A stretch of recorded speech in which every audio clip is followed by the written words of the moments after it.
En un archivo que guarda el Colegio de México, existen documentos que podrían demostrar que Adolfo López Mateos, presidente entre 1958 y 1964, nació en realidad en la localidad de Pasixia, en Guatemala.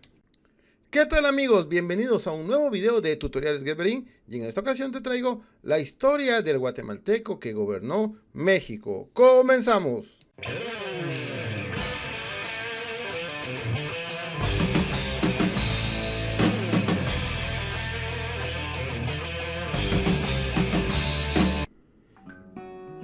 Adolfo López Mateos es el último presidente priista querido, si no es que el único. Se le recuerda como un hombre que tenía don de gentes, que era guapo, joven, amigo de la cultura, de las giras al exterior y de la Revolución Cubana. La amplia sonrisa, los brazos siempre abiertos y el aire de franqueza que lo acompañaban despertaban confianza inmediata. Su esposa, Eva Samano, pasó a la historia como una mujer austera, digna, trabajadora y discreta. El matrimonio proyectaba la imagen de la sólida clase media esforzada que había impulsado la revolución. Desde la campaña electoral de 1957, a los ojos de la izquierda, López Mateos se benefició de su paso de oposición al callismo, origen de la mecánica que lo llevó a la presidencia de la República, y de su participación en la campaña vascocelista. Luego afianzó su figura de líder benévolo, gracias al contraste con su sucesor, Gustavo Díaz Ordaz, pues si uno era medianamente bien parecido, el otro era feo, y si uno era simpático y buena persona, el otro era irascible y mal encarado. Por último, el recuerdo de López Mateos también está aureolado por la palma del martirio, que se ganó con la enfermedad que lo llevó a la tumba en 1969, después de un coma que duró 2 años. Es tanta la simpatía que todavía despierta que pocos recuerdan su responsabilidad en el asesinato del líder campesino Rubén Jaramillo, o el misterio que rodea su lugar de nacimiento. Hasta la fecha, no se sabe a ciencia cierta si López Mateos era mexicano o guatemalteco. En el archivo Ramón Beteta que resguarda el Colegio de México, hay un expediente que reúne los documentos que entregó en agosto de 1946 el presunto candidato a senador del Partido Nacional Democrático Independiente, Adolfo Manero, a la Oficialía Mayor de la Cámara de Senadores, para descalificar a su tocayo contrincante, Adolfo López Mateos. Según este alegato, el candidato del PRI estaba en violación de los artículos 125 fracción 2, 126 fracción 2 y 127 fracción 16 de la Ley Federal Electoral, porque carece de requisito constitucional de nacimiento y vecindad para tener la calidad de elegible para el puesto de senador de la República.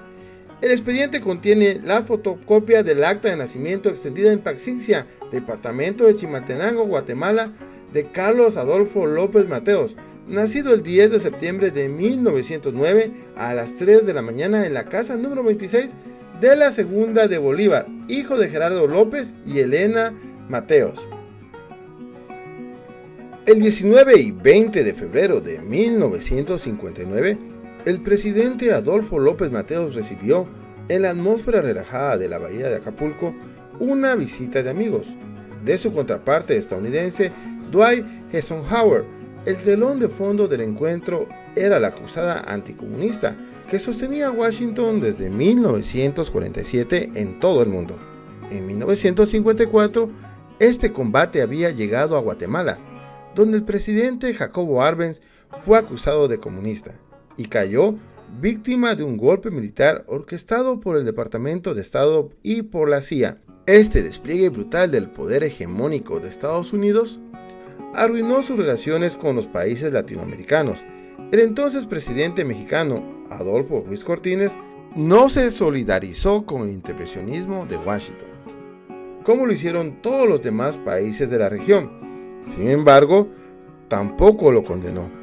En reuniones privadas con el embajador Francis White, Ruiz Cortines expresó su apoyo a la decisión, en los términos que demandaba la alianza ideológica en la que se cimentaba la relación bilateral desde 1944, aunque también solicitó comprensión para mantener este acuerdo discreto, para evitar protestas públicas. Nada sugería que al llegar a la presidencia, López Mateos habría de modificar la política de cooperación con Estados Unidos que se había establecido durante la Segunda Guerra Mundial, y mucho menos que renunciara a la alianza ideológica de la posguerra. En campaña, el candidato había hecho referencias muy generales a la política exterior, tanto así que en agosto de 1958, poco antes de ser declarado presidente electo, el embajador Robert C. Hill se agradeció que Estados Unidos no hubiera sido tema electoral.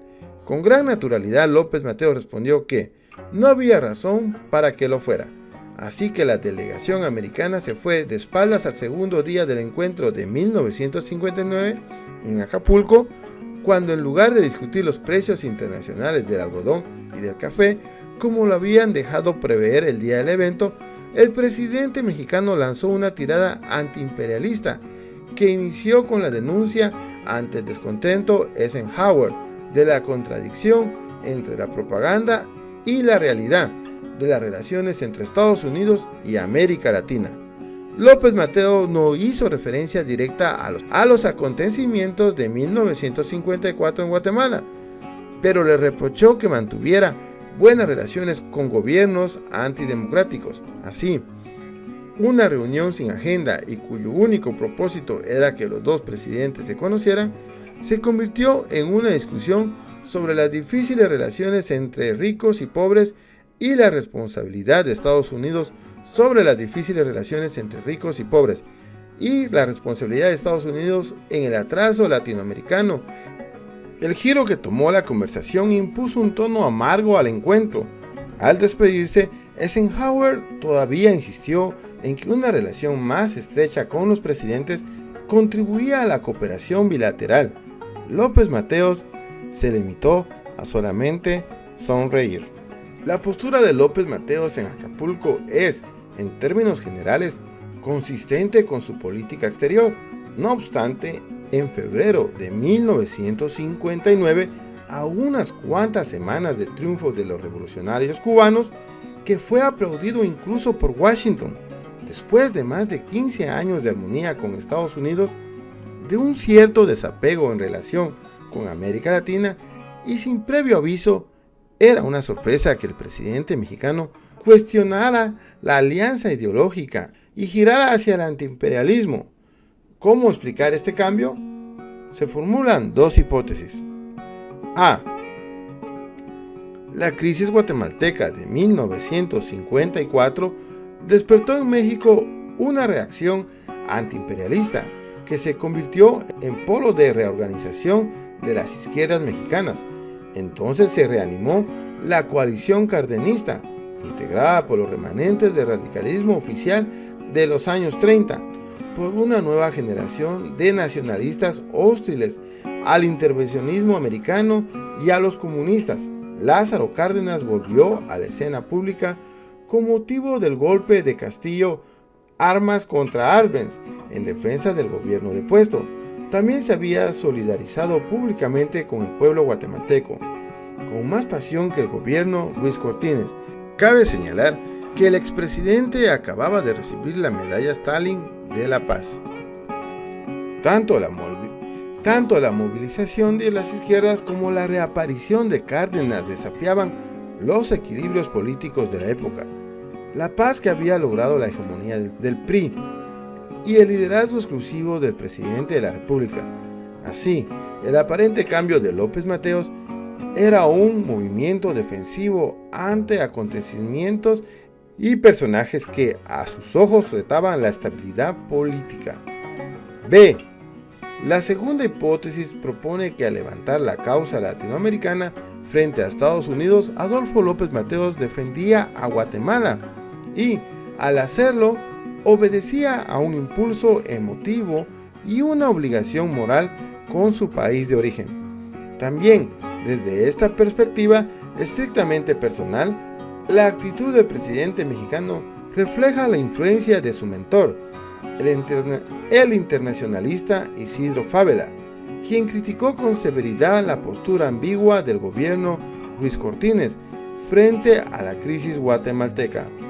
Esta hipótesis son excluyentes, ahora bien, existe suficiente información documental para confirmar la primera. En cambio, la evidencia en apoyo de la última es fragmentaria y circunstancial.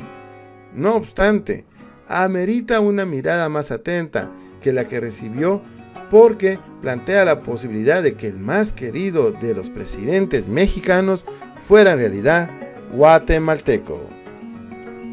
Las pruebas más contundentes de que Adolfo López Mateos fuera guatemalteco se dan en el hecho de que son demasiadas las discrepancias de los registros de su nacimiento, y según creció en Toluca, pero investigaron y nadie del barrio decía conocer a la familia ni recordaban al joven Adolfo Mateos.